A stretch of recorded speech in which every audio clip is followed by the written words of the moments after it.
Southeast Asian nations avoid creating any conflict with any major powers, according to a Malaysian expert. Anisa de Guzman has the details.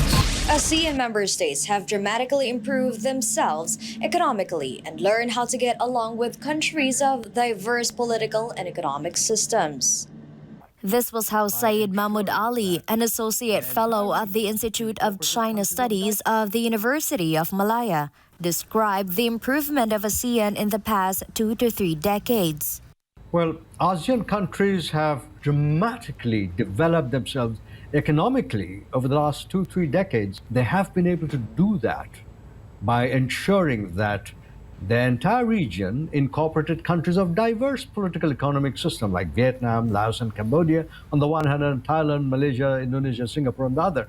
All these countries decided to operate on the basis of certain least common denominators, political consensus, pretty low-profile diplomacy, and thereby they have prevented and avoided any conflict among themselves, despite many historical differences.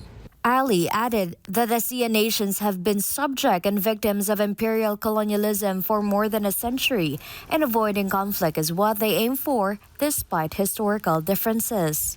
This is what they want. They do not want any major power conflict. They have been subject and victims of imperial colonial subjugation for more than a century, in the last century and the century before.